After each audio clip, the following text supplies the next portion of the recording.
Hello दोस्तों।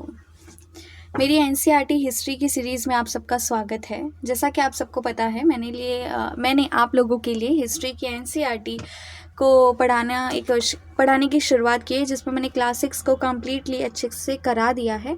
अब हम लोग क्लास 7 की एनसीईआरटी पे पहुँचे हैं, जिसमें हम लोग चैप्टर 4 पे पहुँचे हैं। ठीक है, बट मेरी आपसे एक रिक्वेस्ट है दोस्तों कि अगर आप मेरे लेक्चर्स पर नए हो तो प्लीज़ मेरे वीडियो को लाइक शेयर और सब्सक्राइब करना ना भूलें चैनल को।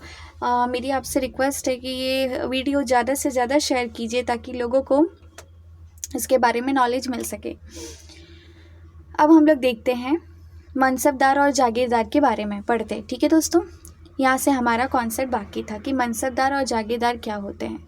आपको मैं एक चीज़ बता दूं कि जब भी हम मुग़ल काल पढ़ते हैं तो मुग़ल काल में मनसबदार और जागीरदार पढ़ना बहुत ही इम्पॉर्टेंट होता है, क्योंकि एग्ज़ाम में कोई भी एग्ज़ाम हो इससे रिलेटेड क्वेश्चन तो ज़रूर ही पूछे जाते हैं।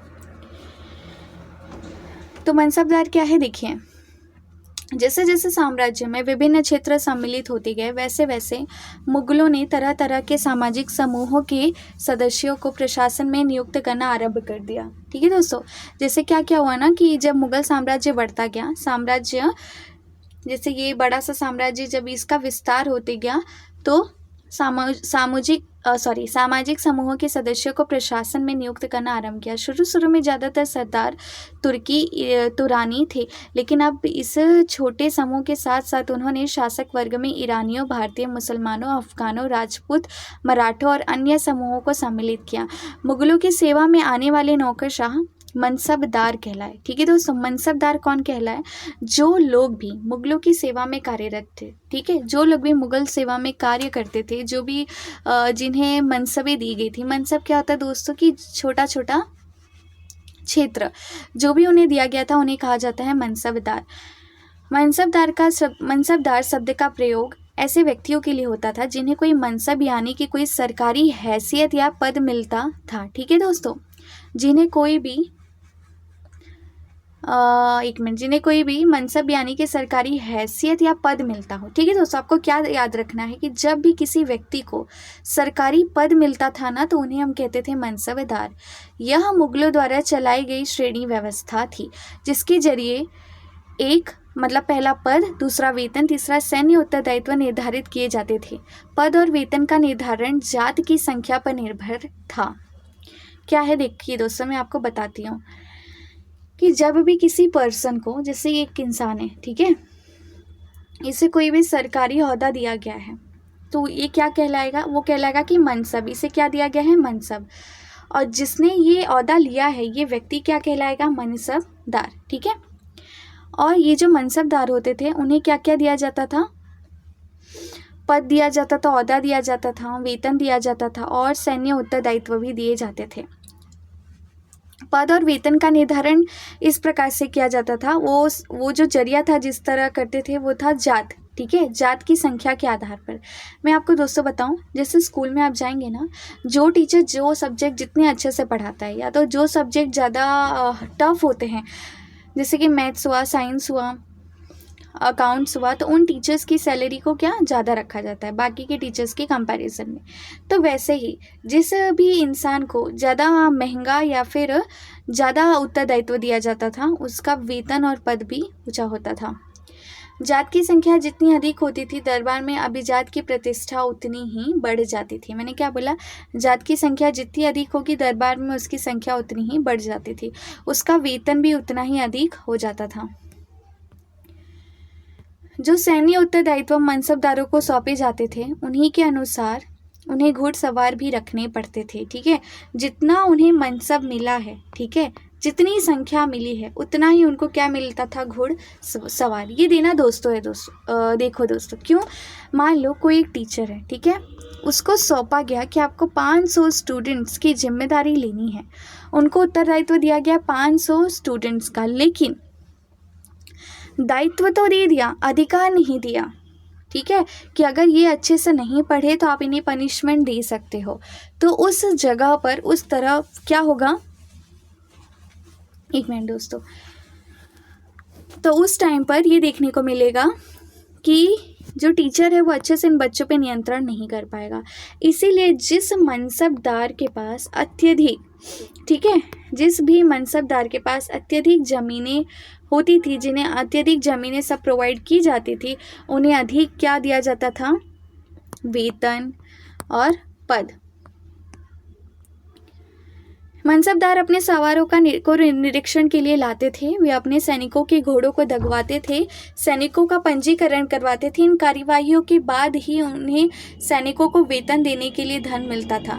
मनसबदार अपना वेतन राजस्व एकत्रित करने वाली भूमि के रूप में पाते थे। ठीक है, ये जो मनसबदार है अपना वेतन राजस्व कहाँ से पाते थे?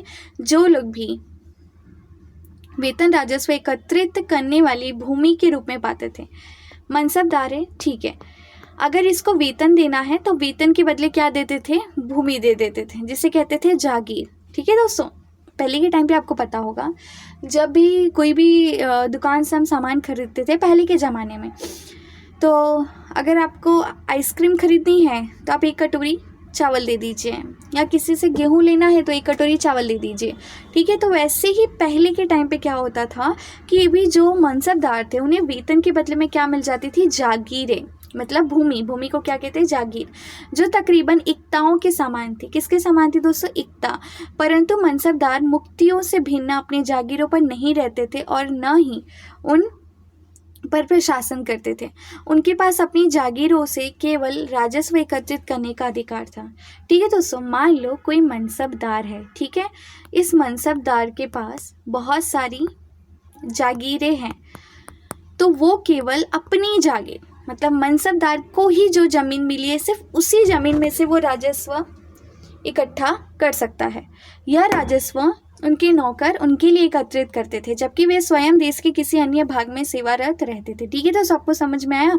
मान लो सरकार ने आपको एक ज़मीन दी, तो आपका काम है कि आप उस ज़मीन पर कुछ भी करो, उसका रेवेन्यू कौन लेगा? आप लेंगे। वैसे ही पहले के टाइम पे था, अगर जो इन मनसबदारों को जो भी जागीरें मिलती थी उसका कर वगैरह सब यही वसूलते थे, जबकि वे स्वयं देश के किसी अन्य भाग में सेवारत रहते थे।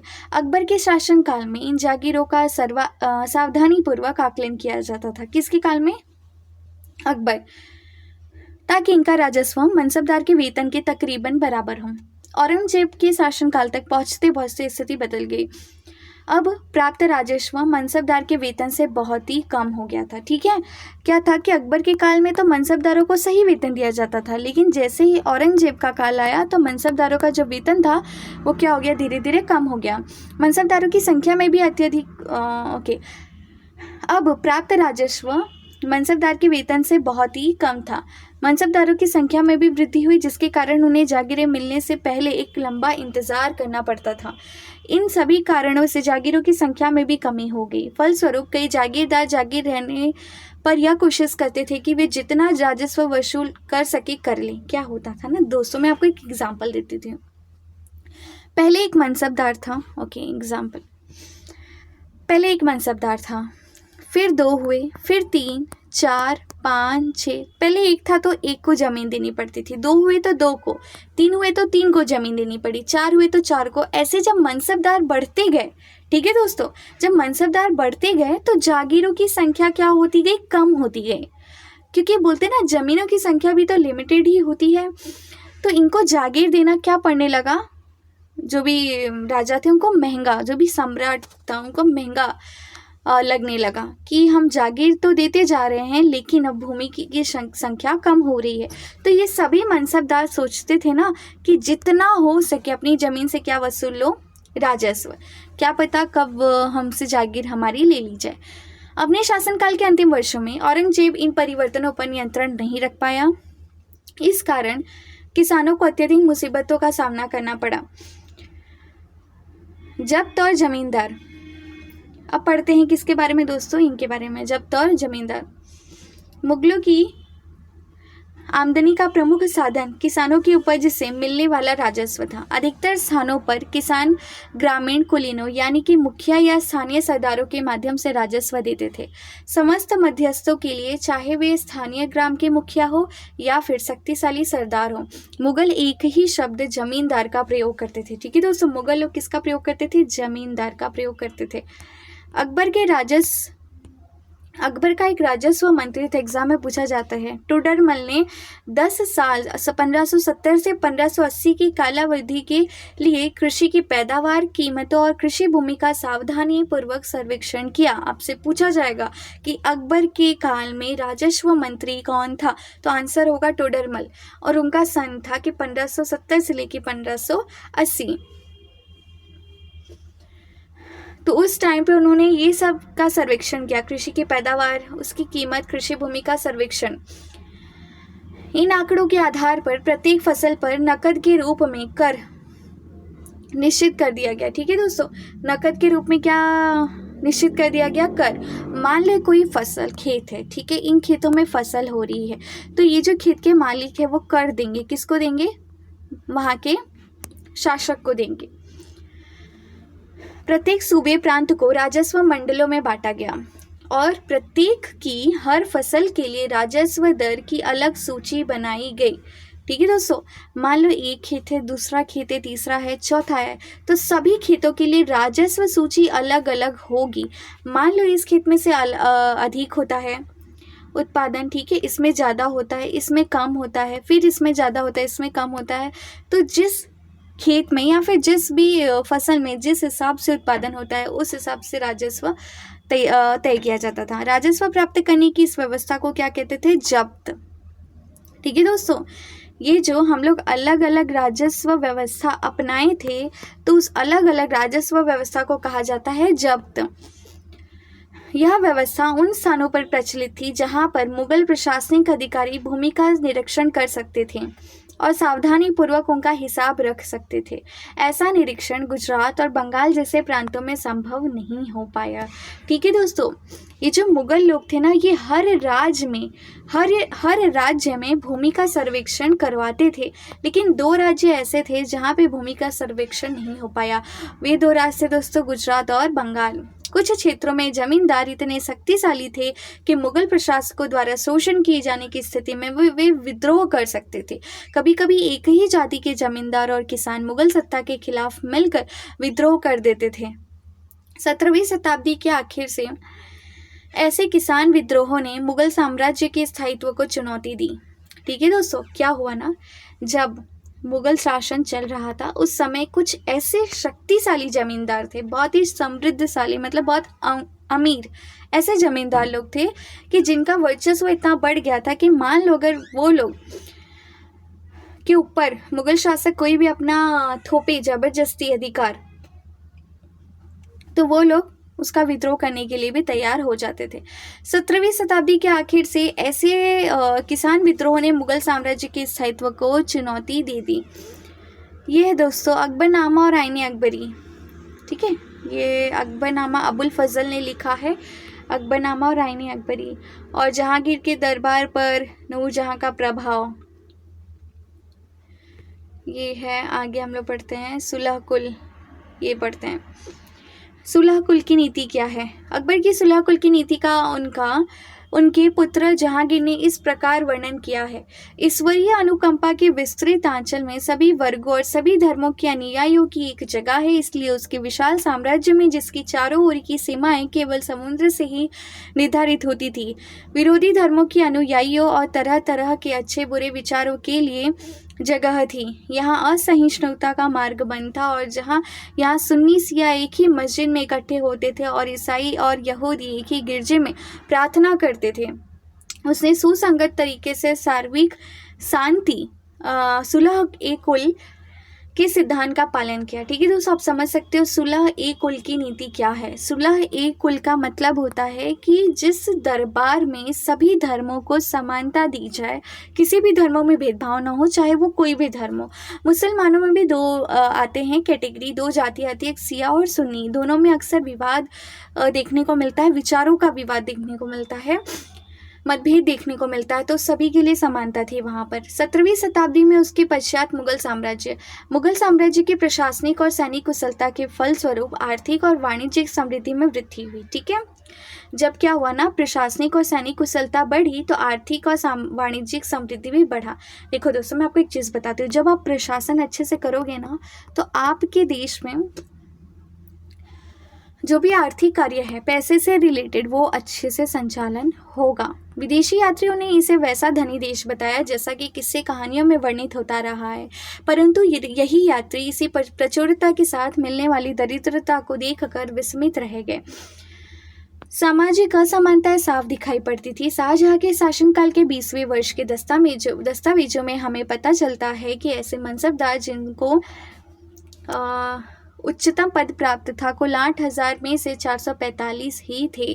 ठीक है दोस्तों, क्या बोला गया ना कि अकबर के काल में तो ठीक था, बट जैसे ही जहांगीर इन लोग का काल आया तो इस काल में आपको थोड़ी थोड़ी असमानता दिखने को मिल रही। क्या हुआ, जो मनसबदार ज़्यादा दिए जाते थे, मनसबदारों की संख्या भी क्या हो गई थी दोस्तों, कम हो गई थी। कुल 8000 में से 445 ही मनसब दिए जाते थे। कुल मनसबदारों की एक छोटी संख्या थी, 5.6%। कोई साम्राज्य के अनुमानित राजस्व का 61.5% और स्वयं उनके व उनके सवारों के वेतन के रूप में दिया जाता था। मुगल सम्राट और उनके मनसबदार अपनी आय का बहुत बड़ा भाग, ठीक है दोस्तों, कौन कौन, मुगल सम्राट और उनके मनसबदार अपनी आय का बहुत बड़ा भाग वेतन और वस्तुओं पर लगा देते थे। इस खर्चे से शिल्पकारों और किसानों को लाभ होता था, जो कि वे वस्तुओं और फसल की पूर्ति करते थे, परंतु राजस्व का भार इतना था कि प्राथमिक उत्पादकों, किसान और शिल्पकारों के पास निवेश के लिए बहुत कम धन बचता था। क्या होता था ना दोस्तों, जब भी मुगल सम्राट के दरबार में मनसबदार की संख्या अधिक हो जाती थी, उनका आय बढ़ जाता था। तो आपको पता है ना दोस्तों, जब आय बढ़ जाती है तो लोग उसे क्या करना पसंद करते हैं, खर्च करना पसंद करते हैं। तो जब आय बढ़ती थी तो वे लोग अपने वेतन का जो उपयोगी वस्तुओं पर लगा देते थे। इस खर्चे से शिल्पकारों और किसानों को लाभ होता था, और चूंकि वे वस्तुओं और फसल की पूर्ति करते थे, परंतु राजस्व का भार इतना था कि प्राथमिक उत्पादकों, किसान और शिल्पकारों के पास निवेश के लिए बहुत कम धन बचा। क्या हुआ ना दोस्तों कि शिल्पकार और किसानों को तो लाभ होता था, लेकिन उनके पास इतने पैसे नहीं थे कि वे लोग राजस्व के लिए धन जुटा सके। इनमें से जो बहुत गरीब थे मुश्किल से ही अपना पेट भर पाते थे। वे उत्पादन शक्ति बढ़ाने के लिए अतिरिक्त संसाधनों में, औजार और अन्य वस्तुओं में निवेश करने की बात भी सोच भी नहीं सकते थे। क्या होता है ना दोस्तों, जब आपके पास इनकम कम रहेगी ना तो आप उसे निवेश के बारे में नहीं सोचोगे। जब भी आय जो है वो कम होगी तो निवेश की मात्रा भी क्या हो जाती है, कम हो जाती है। और यही इसका अपोजिट है, जब आय अधिक होगी तो निवेश की मात्रा भी अधिक होती है। तो जब उनके पास आय ही कम था, किसान, व्यापारी और शिल्पकारों के पास, तो वो कहाँ से निवेश के बारे में सोच सकेंगे। वे उत्पादन शक्ति बढ़ाने के लिए अतिरिक्त संसाधनों में, औजारों और अन्य वस्तुओं में निवेश करने की बात सोच भी नहीं सकते थे। ऐसी अर्थव्यवस्था में ज़्यादा धनी किसान, शिल्पकारों के समूह, व्यापारी और महाजन ज़्यादा लाभ उठाते थे। ठीक है, जब ऐसी व्यवस्था आई ना, कैसी व्यवस्था कि जागीरें कम मिलने लगी, जागीरों की संख्या क्या हो गई, कम हो गई, तो मनसबदार भी क्या हो गए, कम हो गए। जब मनसबदार, अभी तक तो मनसबदार लाभ उठा रहे थे, ठीक है, मनसबदार कैसे लाभ उठा रहे थे, उन्हें ज़्यादा जागीरें मिल रही थी, उस जागीरों से वो ज़्यादा से ज़्यादा कर वसूल कर रहे थे और वो अपना पेट भर रहे थे, मतलब कि अपनी झोली भर रहे थे पैसों से। लेकिन जब मनसबदारों की संख्या कम हो गई तो उनके अपोजिट लाभ मिलने लगा किसान, शिल्पकारों और व्यापारियों को। क्यों इनको लाभ मिलने लगा दोस्तों, क्योंकि अब जागीरें बचती थी। जब जागीरें नहीं मिल रही हैं तो किसान लोग क्या करते थे, ज़मीन पे ज़्यादा अनाज उगाते थे, ठीक है, शिल्पकार लोग घर बनाते थे, वास्तुकला की चीज़ें बनाते थे। तो अब जो लाभ है वो किसान और शिल्पकारों के समूह, व्यापारी और महाजन पद, इन सभी लोगों को मिलता था। मुगलों के कुलीन वर्ग के हाथों में बहुत धन और संसाधन थे। कुलीन वर्ग होता है दोस्तों जो भी रिचेस्ट पर्सन होते हैं ना, जो अमीर तबक्का होता है सोसाइटी का, उसे कहते हैं हम कुलीन लोग, जिनके कारण 17वीं सदी के अंतिम वर्षों में वे अत्यधिक शक्तिशाली हो गए। जैसे जैसे मुगल सम्राट की सत्ता पतन की ओर बढ़ती गई, वैसे वैसे विभिन्न क्षेत्रों में सम्राट के सेवक स्वयं ही सत्ता के शक्तिशाली केंद्र बनने लगे। क्या होता है ना, जब देखो दोस्तों, जब तकलीफें आती हैं ना, जब मुसीबत आती हैं, तो जो दुश्मन लोग हैं वो बहुत ही हाथ लगाते हैं। वो इस मौका परस्त होते हैं कि कैसे ही ये राजा अपने सिंहासन से हटे और मैं स्वयं इसकी सत्ता हड़प लूँ। इनमें से कुछ ने नए वंश स्थापित किए और हैदराबाद एवं अवध जैसे प्रांतों में अपना नियंत्रण जमाया। यद्यपि वे दिल्ली के मुगल सम्राट को स्वामी के रूप में मान्यता देते रहे। तथापि 18वीं शताब्दी तक साम्राज्य के कई प्रांत अपनी स्वतंत्र राजनीतिक पहचान बना चुके थे। क्या हुआ ना दोस्तों, जब मुगल सत्ता का पतन होने लगा ना, तो जो बाकी के लोग इस ताक में खड़े थे कि कब ये मुगल सत्ता हटे और हम अपना सत्ता वहाँ पर बसाए। तो बाकी के जो लोग थे उसमें से कौन दोस्तों, हैदराबाद और अवध, यहाँ के जो लोग थे ना, इन्होंने क्या किया कि अपना जो भी सत्ता था उस पर नियंत्रण करने का इन्होंने विचार बनाया। ठीक है, यहाँ पे हमारा ये चैप्टर नंबर 4 ख़त्म होता है। मेरी आपसे रिक्वेस्ट है कि आप लोगों को एक्सरसाइज करना है, ये आप लोगों का होमवर्क है कि आप लोगों को क्या करना है दोस्तों, अच्छे से होमवर्क करके लाना है, एक्सरसाइज करना है। ठीक है, साथ साथ में देखिए दोस्तों, मैं आप सबको बताती हूँ नोट्स कैसे बनाते हैं, पॉइंट्स को अंडरलाइन कैसे करना होता है, कौन से पॉइंट्स को अंडरलाइन करना होता है, कौन सी चीज़ें पढ़ने के लिए इंपॉर्टेंट है, कौन सी चीज़ें नेग्लेक्ट करनी है, एग्ज़ाम में क्या पूछा जाता है, हर एक चीज़ दोस्तों मैं आपको डिटेल में बताती हूँ।